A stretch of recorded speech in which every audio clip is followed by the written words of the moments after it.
preparar para vestibular, preparar para concurso, preparar para a vida, não é uma corrida de 100 metros. É uma maratona. Você conversa com um maratonista, a estratégia é bem diferente de correr 100 metros.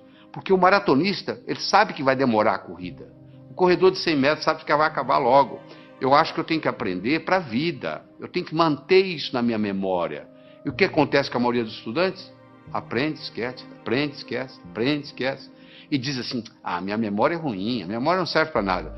Não é só a memória que é ruim, é porque você não sabe usar a sua memória. Deixa eu lhe ensinar 3 segredos. A memória gosta de movimento. Uma coisa é eu pensar num cachorro parado, outra coisa é eu pensar num cachorro correndo. É totalmente diferente. Aquelas memórias que você tem na sua mente, elas estão lá na forma de filmes e não na forma de slides. Se você memoriza coisa parada, você esquece. Se você memoriza em movimento, você vai se lembrar sempre. Segundo, existem estudos mostrando que o professor que trabalha com giz de 2 cores aumenta em 19% o desempenho da classe que ele está lecionando.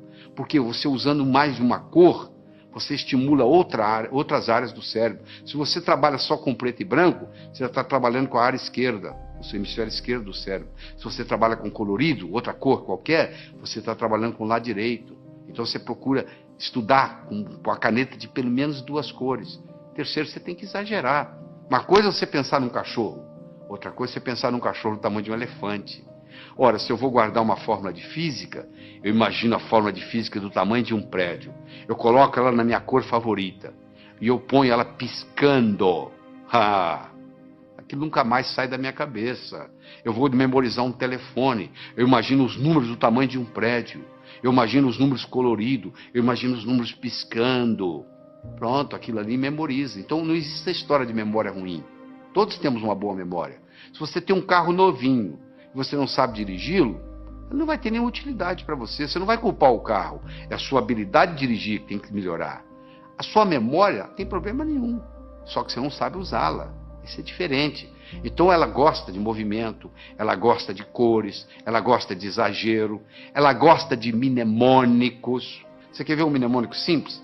30 dias tem abril, junho, setembro e novembro. De 28 só a 1, todos os demais 31. Pronto. Se o mês tem 30 ou tem 31 dias, está aí para você na tela aí, um mnemônico para você olhar. Então você tem que criar seus próprios mnemônicos, um jeito de você fazer para facilitar a sua memória. A medicina mostra que os últimos 20 minutos, o que você vivencia nos últimos 20 minutos antes de dormir, rumina na sua cabeça a noite toda.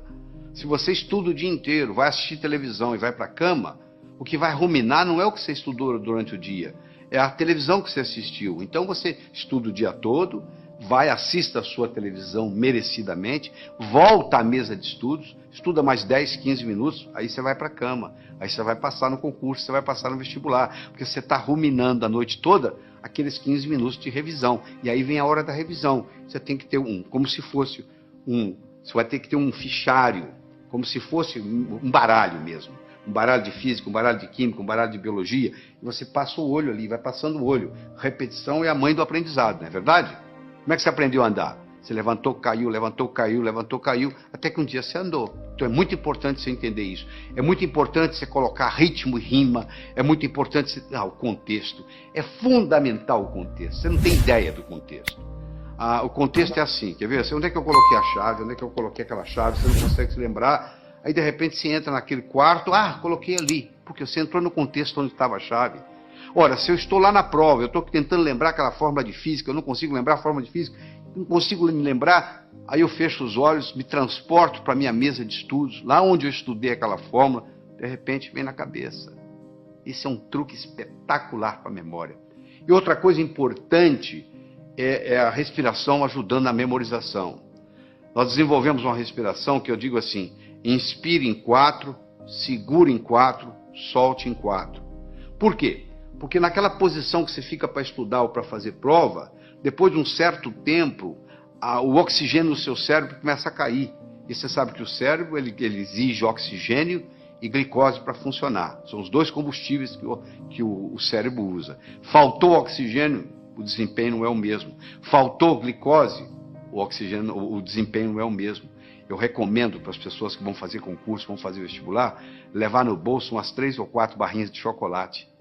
A cada 40, 50 minutos dá uma parada, respira em 4, segura em 4, solta em 4, 4 vezes, reoxigena o cérebro, come a barrinha de chocolate, absorve a glicose, aí você abasteceu de novo para mais 40, 50 minutos. Isso faz a diferença, às vezes, entre passar e ter que fazer o cursinho no ano que vem, novamente.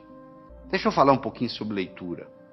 80% ou mais daquilo que você vai aprender na sua vida, você vai aprender através da leitura. Nós temos 3 tipos de leitura. Você faz a leitura do prazer, a leitura crítica e a leitura específica. Você vai procurar uma coisa específica e vai lá e pesquisa. O problema é que nós, brasileiros, temos uns vícios muito grandes com a leitura. Nós temos problema com a velocidade da leitura, temos problema com a compreensão e temos problema com a memorização. Essas 3 coisas estão juntas: velocidade, compreensão e memorização daquilo que lemos. Então deixa eu mostrar uma coisa. Primeiro, a gente aprende a ler palavra por palavra, não é verdade? Nós aprendemos a ler palavra por palavra e aprendemos a ler em voz alta.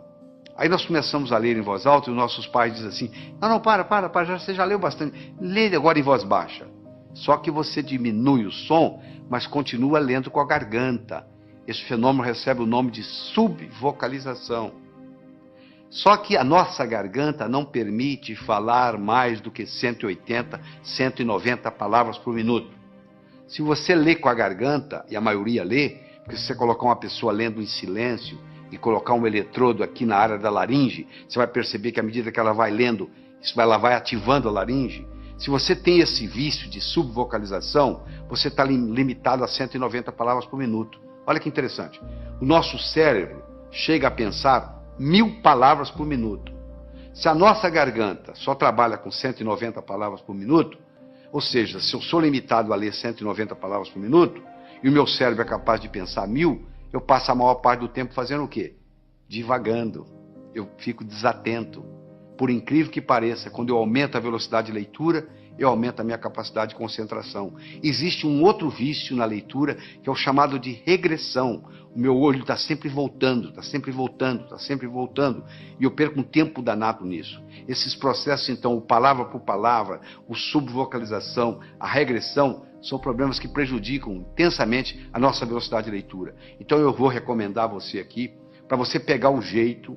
É como andar de bicicleta, você tem que colocar a rodinha primeiro, você vai virar o livro de cabeça para baixo, e você vai ler com as mãos, usando a mão como orientação, e ler de cabeça para baixo. Só para você pegar o jeito, você pegar a mecânica, e no pegar a mecânica, aquilo faz uma diferença. E de vez em quando existe um exercício muito interessante, se você esfregar uma mão na outra, esfregar até esquentar. Faz aí, você que está me assistindo, faz aí, vai, até esquentar. Aí você coloca em cima dos olhos, na mesma hora você descansa o globo ocular. Faz isso umas 2 ou 3 vezes, que vai fazer uma diferença enorme na sua leitura. Outra coisa importante: anote não palavras nem números, anote ideias. E como é que se anota ideias? Com aquele disquinho quebrado que eu ensinei. O que estão querendo que eu aprenda desse material? O que estão querendo que aprenda desse material?